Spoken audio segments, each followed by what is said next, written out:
Peace and love. Peace and love, everybody. BeatStars.com. Peace and love. So we're going to play this video. Okay? And JW jumped on the plane. And this is why I've been telling y'all not to fly on the plane lately, because the planes are acting up. They're burning up. Some of them before they even get off the ground. A lot of planes are catching on fire before they even get a chance to leave the ground. A lot of electronic issues happen to these planes up in the sky that they landed in. BeatStars.com. Way early before they even get to the destination. Not crashing, landing them. And they're not telling you nothing on TV. That literally are emergency landing these planes. And the ones that don't take off, those planes are catching on fire at the airport before they even get a chance to take off. This is happening all over the United States. So please don't fly or get on a plane. Now, JW wants to show you his experience, so I figured that we go ahead and let him tell you about his bad experience. And he's trying to warn y'all, don't fly on no plane because of what happened on the plane.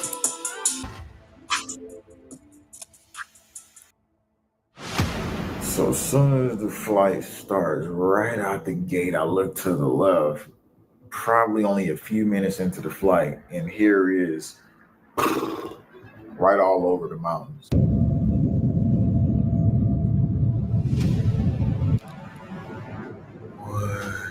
Why is there smoke out here? It looks like a little mini fire. Now, some people say, why would you even take this flight during this period of time? Are you insane? Are you crazy?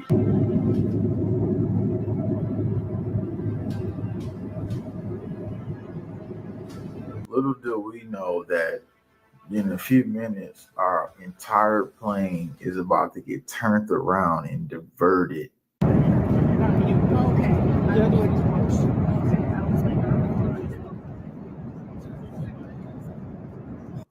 So yeah, you can look around the video, and after the Washington, D.C. crash, the Philadelphia crash, and even more, you can see people are a little antsy in the video here. New information.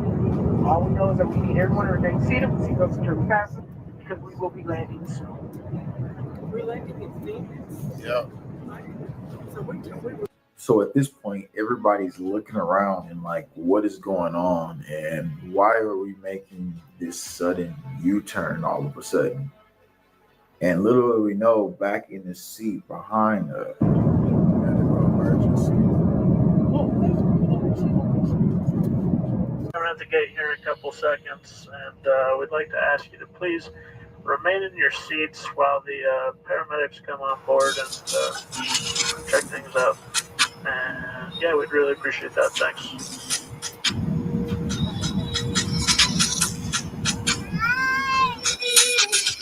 So then finally we arrive at the airport, in the terminal that we're at. This was all over the weekend, by the way. And the paramedic finally gets on there. He has a Phoenix Air, the fire department shirt, as a matter of fact. Medical advice. once again, we apologize. We'll give you more information as soon as we're aware. Paramedic person. Please make sure the aisle is clear.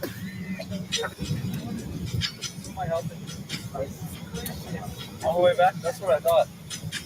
So you didn't even know who he's coming to treat first. I'm like thinking, like, first of all, that should be the first thing you already know. Secondly, after he gets the lady off the flight, then we have some dude come in with a like hazardous material bag to apparently go and clean some stuff up. Because effectively, the information that they given us was this.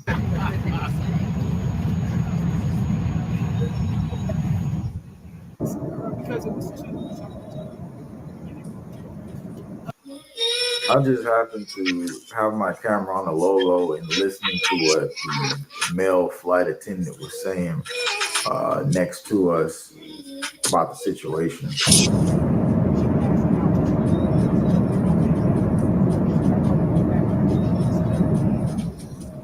Yeah, me and the lady next to me, an older lady who was very understanding and cool, by the way.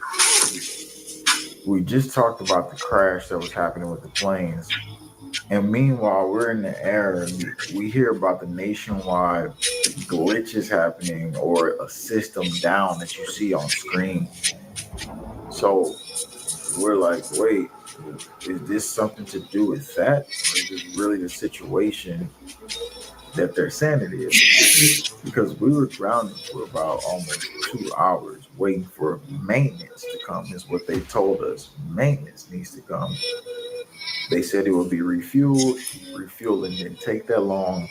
But right after that, we still was just sitting there waiting, and people were just like, look, we're going to miss our flights. I did miss mine. I ended up getting a free voucher for a hotel and food as well. Thing open. See what we're talking about. Can you just like cut it a little bit more? Like cut it a little bit more? I got the knife. A knife? Okay. It's like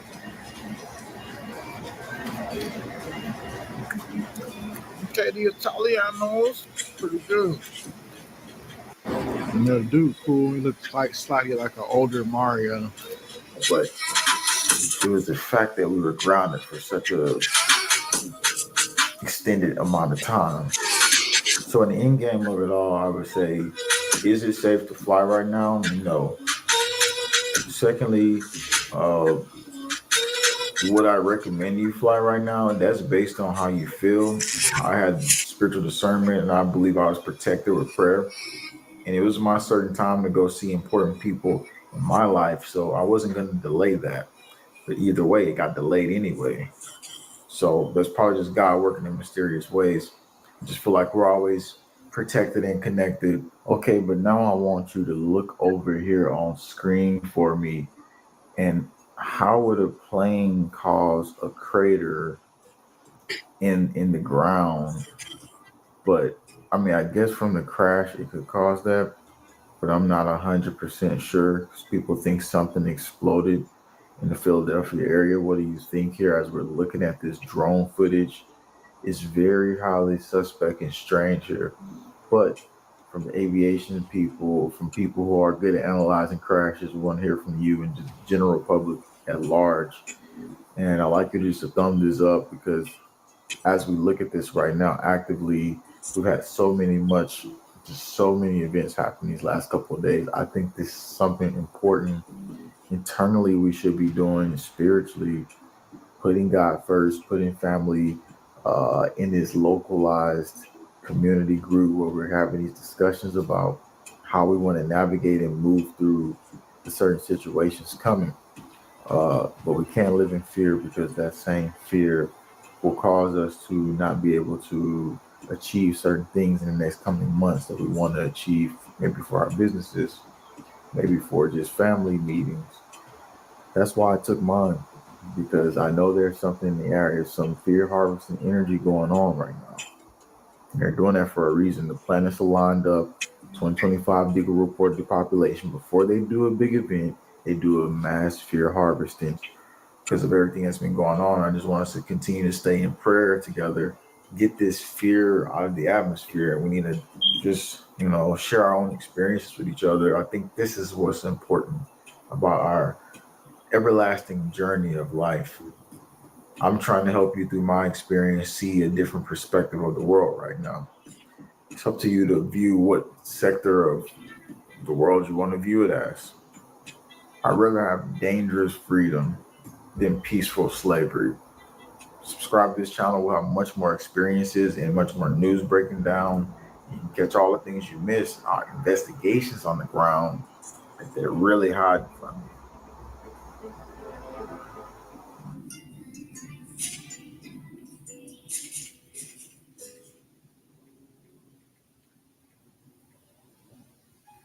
Okay. Before I did Killing Them Softly, when I was 22, HBO gave me the biggest opportunity of my life at that time. They gave me a half-hour special, but this shit was not like a special. You know what I mean? It was generic. It didn't even have a title. It was just Dave Chappelle. And I shot it in San Francisco at a place called Broadway Studios, which It was on the second floor of a building. And beneath Broadway Studios is a nightclub. And the special was only supposed to be 30 minutes. And I got ready, I practiced, I did all the shit I was supposed to do. And the night that I taped, 20 minutes into my 30-minute set, I'll never forget this, music started blasting from the nightclub underneath. You could hear it real loud, and it fucked my whole show up, and I was devastated. I was a young man. I really believed in what I was doing, and I thought that my dream had been killed. So when I got off stage, I ran down the steps to the alley behind Broadway Studios, and where the control trucks are parked, and I kicked that motherfucking door open, and I started yelling at all the producers. I was nobody in show business, just a guy that believed in myself. I said, man, you fucked everything up. That fucking music, what the fuck were you thinking? And there was a guy who was a big time producer, I ain't saying no names, and he stood up and he said, hey kid, sit the fuck down. He said, we didn't ruin anything. He said, we made a deal with that nightclub to not play music, and they didn't honor the deal. And I said, who didn't honor the deal? And he pointed to a guy. I'll never forget it. It was an old white man sitting in the Ford Taurus by himself. And he said, that guy right there. And I didn't waste no time or ask no questions. I went to that Ford Taurus and I beat on that window and I said, open the door, motherfucker, I want to talk to you. And that old man looked at me for 1 second and wisely drove the fuck off. And left me in the alley cussing at anybody who would listen. And 2 minutes later, literally 120 seconds later, couldn't have been any more than that, the doors of the kitchen in the alley of that nightclub underneath Broadway Studios flung open. And that old man was standing there, that same old man with reinforcements. He had 2 big goons with him, and he looked at me, and he was calm as a cucumber. He said, you, come here. I want to talk to you. I didn't know anything about the streets at this age. But I found out later in my life that these men were Russian mobsters. And I don't know what you guys know about the Russian mob, but these are the niggas that killed Denzel in Training Day.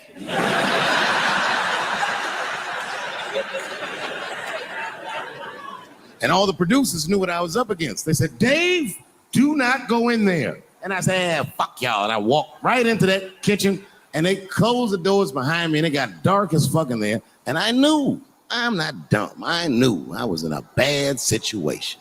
But you have to understand, I believed in what I was doing, and I didn't give a fuck. Just kept cussing at these motherfuckers, telling them how they ruined my life. And that old man couldn't believe that I was talking all this shit. And as soon as I took a breath, he stopped me gently. He said, hey, kid, listen, your friends lied to you. He said, we made a deal, but your friends never paid me. And when he said that, I realized I was locked in the kitchen.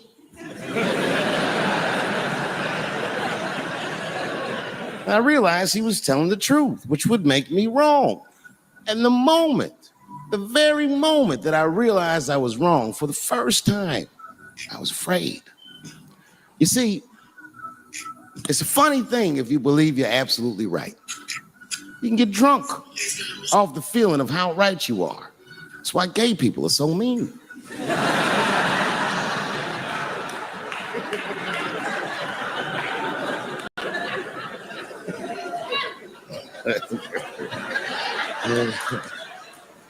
But I didn't buckle. You guys would have been very proud of me. I was scared, but I didn't buckle. I said, well then, sir, I owe you an apology. But I believe that no matter what reason that music was playing, it ruined my life. And that old man looked at me with sympathy in his eyes. And he walked over to me and he gently placed his hand on my cheek, which I gotta tell you, is a very emasculating thing to do. I was standing there looking at this nigga's hand on my cheek like,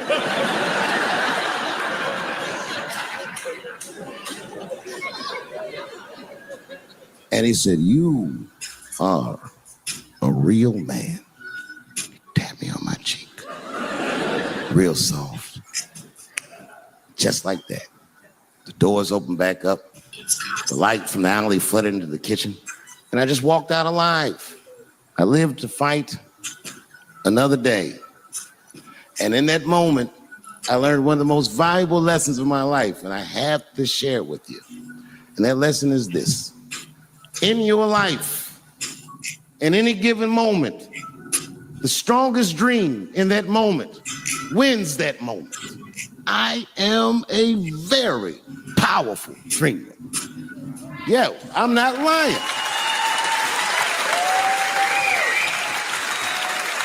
I dreamed tonight, this very night, as a 14-year-old boy, and I am living it as a 50-year-old man. My dreams are very strong. Today, I walked all around Washington. I used to be poor in this city, and all day people just said, hey, Dave, like they knew me personally, and I felt like I knew them. And I say to myself, my God, Dave, what a powerful dream. But then sometimes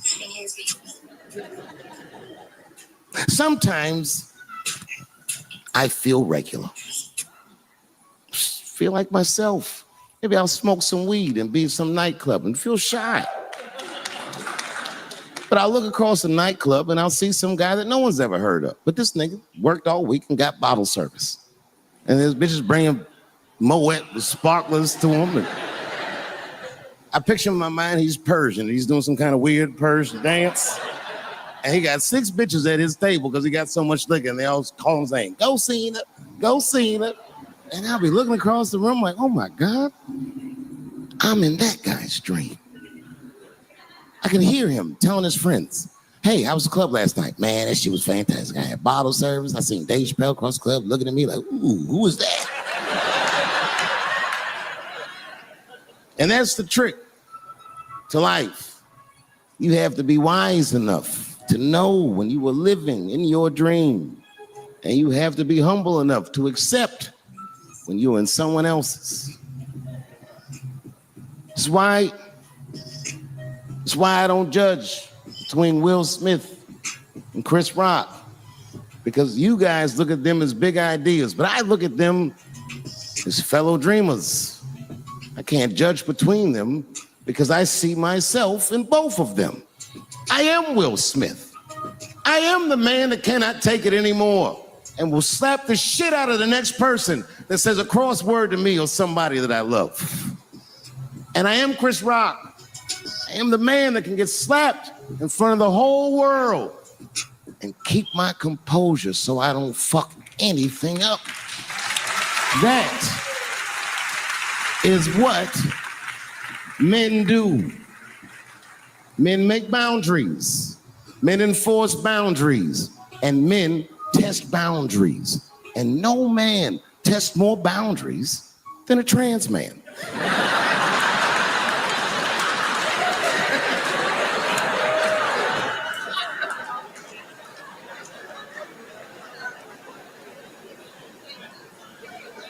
When I see a fellow dreamer, I give them my utmost respect. Even if I don't understand what their dream is, I know a dreamer when I see one. And I've met many powerful dreamers in my life. None more powerful than a man who calls himself Little Nas X. I met this nigga at a party. I had no idea who he was. But the minute he walked in that party, I knew I was in his dream. Everybody in the party was another dreamer. Everyone was famous, but when that nigga walked in, he was dressed like C-3PO. He was shining. And everyone was like, oh my God, there he is. This is Lil Nas X. I didn't know who he was. And for some reason, out of all them dreamers, he walked right up to me. And he said, I tried to get you in my video. I didn't know what the fuck he was talking about. I said, what? I said, what? What video? And he just looked at me like, you know what video, and walked away. And I watched him walk away. I said, man, this nigga's having a very powerful dream.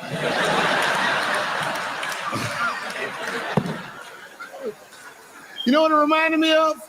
It reminded me of when we was in grade school. Remember in grade school, the teacher would ask everybody what they want to be? Timmy, what do you want to be when you grow up? And Timmy acted like he had an idea. He'd stand up, he'd say, I want to be a fireman. And the teacher would say, Timmy, that is a beautiful dream. But Timmy didn't mean it. Timmy said he wanted to be a fireman because deep down, Timmy's attracted to fire. And by the time he's 14 years old, this nigga's a full-blown pyromaniac, playing with kerosene and matches like a goddamn expert. And then one night he goes downtown with his buddies, fucking around with fire, and burns a warehouse down. And he doesn't know it, but there's 13 migrant workers from El Salvador, and they're in that motherfucker. They get trapped, and then they die in the fire. Isn't that a tragedy? Nah, it was an accident. He's only 14 years old, but he's black. So they try him as an adult. And Timmy ends up spending the rest of his life in jail. Dream deferred.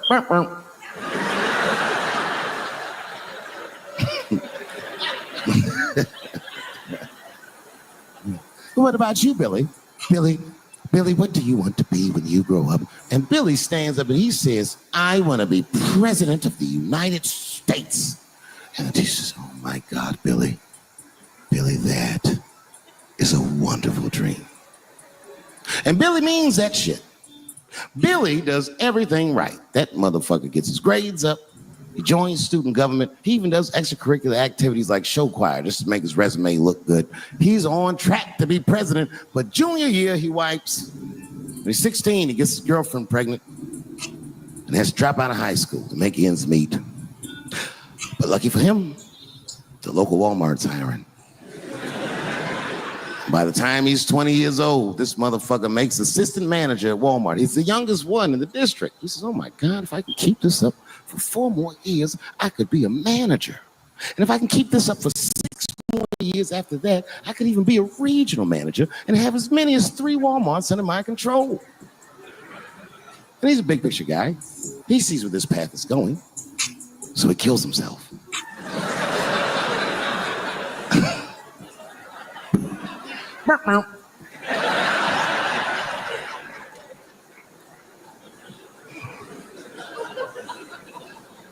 Well, what about you? What do you want to be when you grow up? I don't want to say, because I don't want the other kids to laugh at me. Who cares if they laugh? Your dream is yours. Own your dream so they can come true. Say it loud and proud.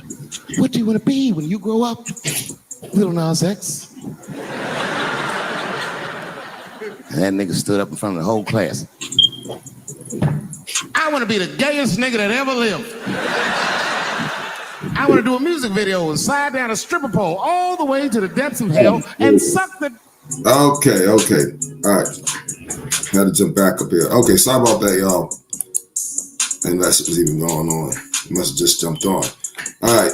So pay no mind to the other half or whatever that little bit of video that we just played. I'm pretty sure they just snuck that on during commercial. Had to do a bathroom run real quick.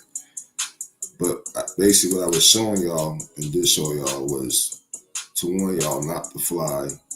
Well, if you really have to fly, please be careful. Because JW, he really just told his story, and that was the reason I came up here.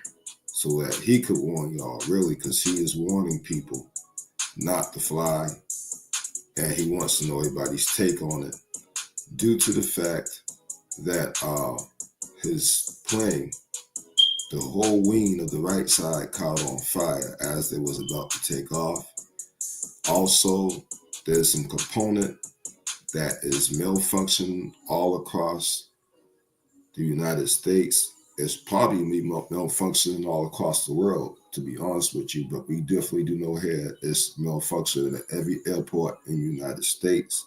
And without this electronic box, I don't know exactly what it does, but obviously the plane needs it to fly. The plane needs it not to catch on fire. And if it's not working correctly, it can catch the wings on fire. So that's even more crazy. And on top of that, if it's not working and the plane is in the sky and the electric component box, which helps fly the plane, stops working while the plane is in the air, the plane will have to have an emergency landing. So far, no planes have crashed behind this. But what's happening is that people are not leaving for 2 hours after they board the plane. The workers are stalling out the people that's on the plane because they don't want to tell them the truth. And the truth is that all their equipment has already started to fail. It's already happening, y'all. So the days of flying for them will be short-lived. And if you get on a plane, you're really taking a chance.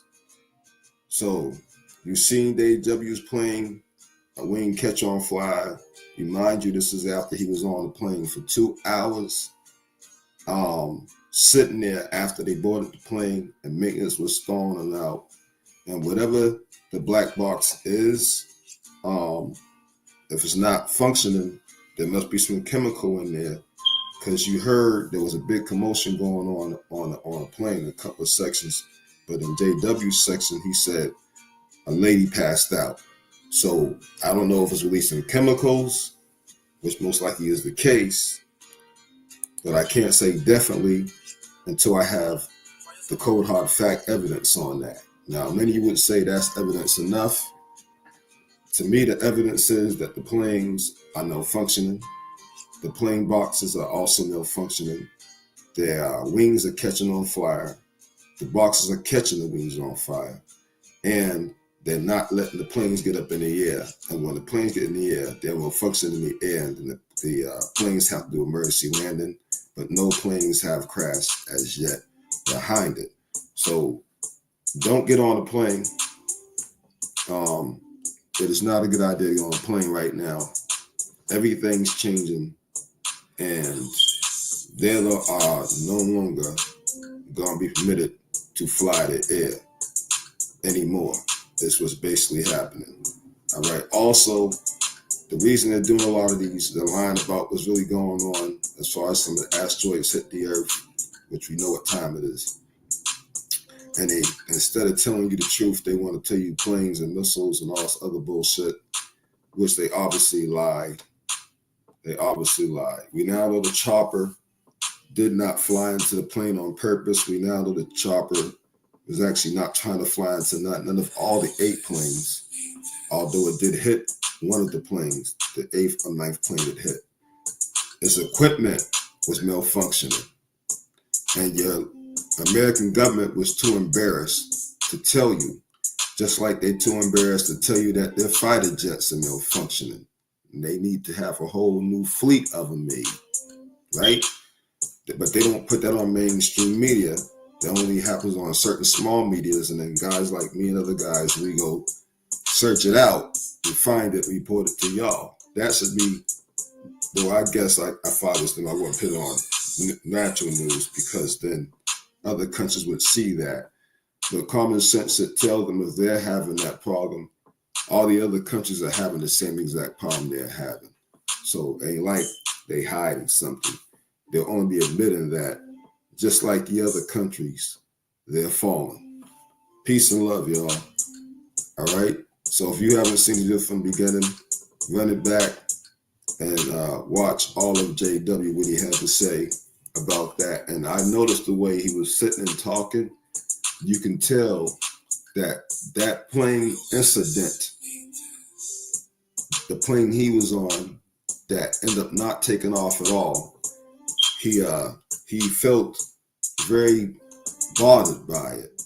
That was a little bit of a shock to him, kind of like, wow, so soon, this happened so soon, and I'm hearing about these other plane crashes. But he obviously at the time, he didn't know what was going on with those other things, because there was asteroids and the helicopter malfunctioning. So I'm pretty sure he'll find out. JW's a smart guy. I know him from way back from Facebook and stuff. And he was waking up around the time I was waking up, and I called him. We had a conversation to try to fast speed that brother over some wake up curves. And I believe that conversation definitely helped the both of us. So peace and love to everybody. I love all of you. I got to get ready to do what I got to do and start my day. You know how it goes. Have a wonderful day, lovely kings and queens.